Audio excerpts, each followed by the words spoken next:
তো বন্ধুরা চলো আমার নতুন একটা ব্লগে তোমাদের সবাইকে স্বাগত জানাই। আর আজকে দেখো আমি তো আশ্রমেই রয়েছি, তো সেই মানে আশ্রমে কালকে তোমাদের একটা ভিডিও আপলোড করেছিলাম যে ওখানে কিভাবে পৌঁছেছি, আর কিছুটা মানে বেশি মন্দির মানে পুরোটা ঘুরে তোমাদেরকে দেখাইনি। তো আজকে ভেবেছি তোমাদেরকে পুরোটা একটু ঘুরে দেখাবো, তো সেই জন্য আজকের ভিডিওটা। তো প্রথম থেকে শেষ অবধি দেখতে থাকো, তাহলে বুঝতে পারবে আমাদের গোটা মানে ঠাকুরবাড়ি আশ্রমে কি কি রয়েছে আর কি কি নেই। আর এদিকে দেখো যেই মানে এটা হচ্ছে মেন স্টেজ করা হয়েছে, আর যে দলই আসুক এখানে এসে প্রথমে একটু বাজনা বাজায়, ওই ডাঙ্কা বলে ওগুলোকে বাজায়, তারপরে জায়গায় গিয়ে বসে। বিভিন্ন জায়গা থেকে আসে, বাংলাদেশ, জলপাইগুড়ি, দার্জিলিং, বিভিন্ন জায়গা থেকে। আমরা যেমন বহরমপুর থেকে গেছিলাম ওরকম আর কি। তো দেখো সেরকমই একটা দল এখানে এসেছিল। বেশ আমাদের যে গুরুদেবের যে একটা স্লোগান, জয় জগবন্ধু বলো সুখ হরি হরি বলো, তো সেইটা বলে আর ডাঙ্কা বাজায়, আর মানে কেউ কেউ নাচে। তো এটা মানে প্রত্যেকটা দল এসে এটা আগে করে, তারপরে জায়গায় গিয়ে বসবে। তো সেরকম এরা হয়ে গেল, এবার এরা চলে যাচ্ছে। তো এরকম মানে খুব 10 মিনিট পর পর এরকম দল আসছে অনবরত। আর যেহেতু এবার নতুন মন্দিরটা উদ্বোধন হবে, তো সেই জন্য এবার ভিড়টা একটু বেশি অন্যান্য বারের থেকে। আর এই ঠাকুরটা তো তোমাদেরকে আগেই দেখিয়েছি। আর এইভাবে দেখো অনবরত গান হয়। আমাদের গুরুদেবের যারা শিষ্য রয়েছেন, শিষ্য বা শিষ্যা যাই বলো না কেন, তো সবাই এখানে গান করে। কোনো রকম মানে সময় স্টেজ ফাঁকা যায় না, সব সময় আমাদের গুরুদেবেরই গান হয়, দিন রাত মানে 24 ঘন্টা সব সময়। আর সবাই দেখো চেয়ারে বসে গান শুনছে। তো এই জন্য চেয়ারগুলো রাখা হয়েছিল, যে যারা হয়তো দূর থেকে কেউ আসবে বা এই গ্রামেরই বা কেউ, তারা হয়তো এরকম শুনবে। এখানে দেখো কথা বলতে বলতে আর একটা দল চলে এসছে। তো এই দলগুলো সবাই কিন্তু দাঁড়িয়ে দাঁড়িয়ে দেখতে কিন্তু বন্ধুরা ভীষণ ভালো লাগে, কারণ ওরা ভীষণ সুন্দর বাজায় আর খুব ভালো লাগে। তোমরা হয়তো ঠাকুরনগরে মেলায় বা অগ্রদেবের মেলায় যারা গেছো তারা জানবে। তো এরকম মানে এই ডাঙ্কা পিটানোটা খুব আর কি একটা তো আমাদের এখানেও এটা হয়, তো খুব সুন্দর লাগে দেখতে। আর তোমাদেরকে বাজনাটা তো মানে শোনাতে পারছি না, বাজনাটা শোনানো যাবে না, তো সেই জন্য তোমাদের হয়তো অতটা ভালো লাগবে না, কিন্তু আমার ভীষণ ভালো লাগে। ওর জন্যই আমি প্রতিবার এই আমাদের গুরুদেবের আশ্রমে যাই। তো বাবার মহিমা অপার, অনেক মানে বললেও হবে না, শেষ হবে না। প্রচুর উনি যা করে গেছেন, প্রচুর ওনার কাহিনী। তো এখানে আসলে সেই জিনিসগুলো শুনি, তখন মনটা আরও বেশি ভালো লাগে, আর মনে হয় একদম গায়ে একদম কাটা দেয়। তো জানি না সত্য মিথ্যা কী বলবো, সবই বিশ্বাস। তর্ক যে বলে তর্কে বহুদূর, বিশ্বাসে মিলাই বস্তু। তো সেরকমই ভীষণ ভালো লাগে আসতে। তো এই জন্য এবারও চলে এসেছি। আর এবারে বললাম আগেই যে যেহেতু মন্দির উদ্বোধন হবে, সেই জন্য ভিড়টা একটু বেশি। তো সুন্দর ব্যবস্থা দেখো, এখানে আবার আর একটাও দল চলে এসছে সবাই। আর এখানে যে যারা থাকেন মহারাজ বা আরও যারা আমাদের যে সুখদেব বাবার যে শিষ্য রয়েছেন তারা, তো সমস্ত তাদেরকেও এরা সুন্দরভাবে বরণ করে নিয়েছে, বা একটা সুন্দর একটা মানে প্রোগ্রাম চলছে এখন।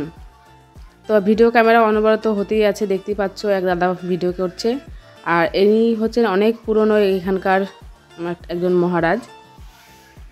তো ওনাকে সবাই সম্বর্ধনা জানিয়ে বরণ করে নিচ্ছিল।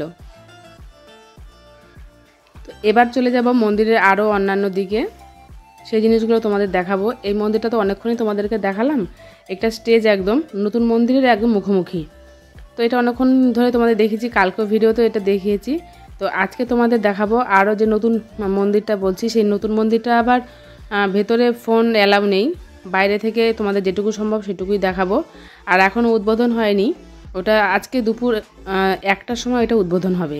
তো দেখা যাক, ওটা তোমাদের একটা অন্য একটা ব্লগে সেটা শেয়ার করব। তো আজকে তোমাদেরকে এটুকুই শেয়ার করছি যে চারদিকটা একটু ঘুরে দেখাবো।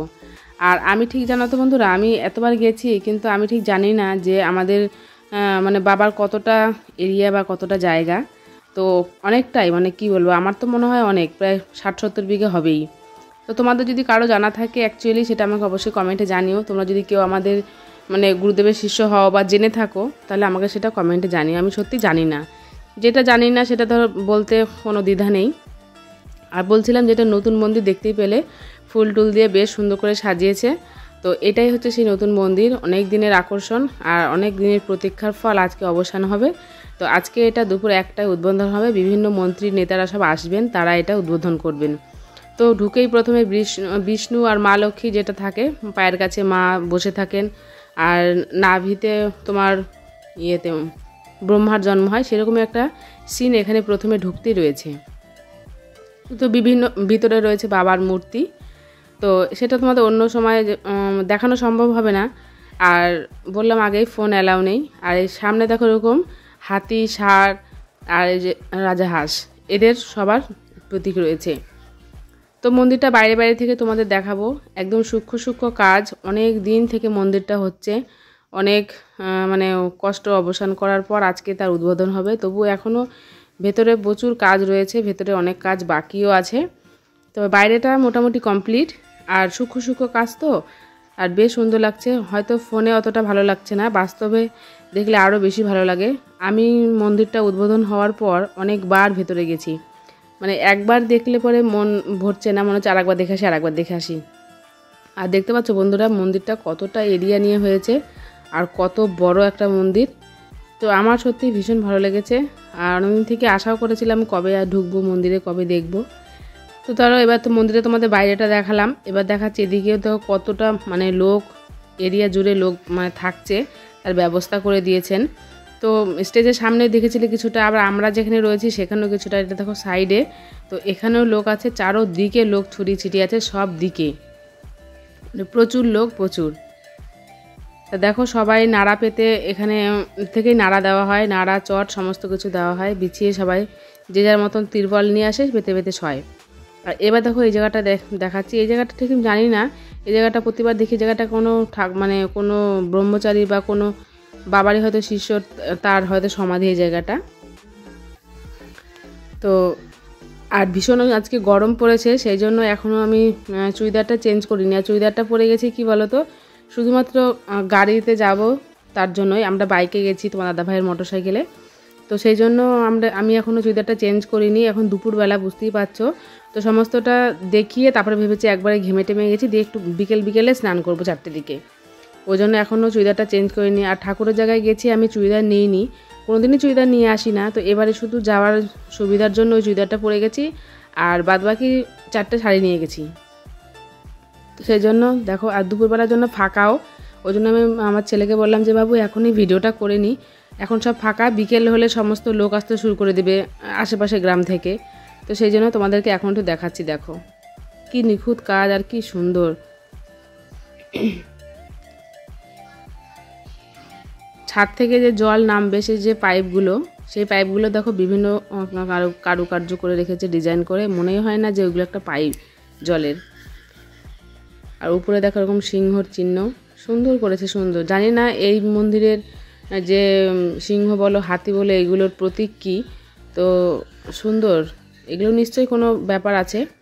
আর এদিকে দেখো ইনি গণ্ডি কাটছেন, এটা গণ্ডি কাটা বলা হয়। এনারা হয়তো কোনো মনস্কামনা পূর্ণ হয়েছে, সেই জন্য উনি গণ্ডি কাটছেন। এনারাও এসেছেন অনেক দূর থেকে, তো ওই জন্য উনি এখন গণ্ডি কেটে কেটে আমাদের সুখদেব বাবার যে আশ্রমে যে সাইডে একটা রয়েছে জগদীশতলা, তো সেই জায়গাটায় গণ্ডি কেটে কেটে ওই অবধি যাবে। তো সত্যি বাবার মহিমা অপার, আগেই বললাম। বিশ্বাস করলে অনেক কিছু, আর না করলে আবার কিছুই নেই। তো অনেকে আসা মাত্রই প্রায় 10-12 জনকে এরকম দেখা হয়ে গেল।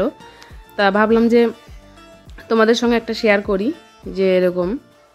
আর দেখো পেছনে ওনাদের যেখান থেকে ওনারা এসেছেন সেখানকার সবাই লোক ওনাকে খুব সহযোগিতা করছেন আর কি। আর এটাই বলছিলাম বন্ধুরা, জগদীশতলা দেখো গাছটা, তলাটা পুরো বাঁধানো, আর এই গাছটাকেই নাকি বলা হয় জগদীশতলা। আর এই জায়গাকার স্টেজটা গত বছর মানে এরা কোনোবারই দেখিনি, তো এবার নতুন করেছে। এবার বললাম এখানেও দেখো প্রচুর ভক্তবৃন্দ রয়েছে। আর এই জায়গাটা হচ্ছে রাধাকৃষ্ণের মন্দির। আমাদের গুরুদেব রাধাকৃষ্ণেরই বেশি ভক্ত ছিলেন। আর এখানে দেখো, এখানে হচ্ছে বাবার যে শোয়ার জায়গা, সেই জায়গাটা। আর পাশে একটা গোপালও রয়েছে, সুন্দর, খাটটাও সুন্দর সাজিয়েছে, রজনীগন্ধা ফুল, গোলাপ সব কিছু দিয়ে, বেশ সুন্দর লাগছে দেখতে। আর এখানে দেখো যে যা ইচ্ছে সেই তার মতন দান করতে পারে। আর এটা নাকি, এই গাড়িটা দেখো ঠাকুর নাকি আগে ব্যবহার করতেন এই গাড়িটা, এই গাড়িটাও সুন্দরভাবে সাজিয়েছে। তো এই গাড়িটা আমরা এত বছর এসেছি দেখিনি কোনোদিনও, এবারই ফার্স্ট টাইম দেখলাম। তো দেখো সমস্ত কিছু ঘুরে গরমে ক্লান্ত হয়ে গেছি। এবার শশা নিয়ে এসেছি কিনে, তোমার দাদাভাই আমি শশা খাচ্ছি। আর লঙ্কার গুঁড়িটা একটু বেশি দিয়ে দিয়েছে, ওই জন্য একটু ঝাল ঝাল বেশি লাগছিল। তো যাই বন্ধুরা, আজকের ভিডিওটা তোমাদের কেমন লাগলো অবশ্যই কমেন্টে জানিও। এরপরে আর কী করছি সেটাও তোমাদেরকে অবশ্যই জানাবো।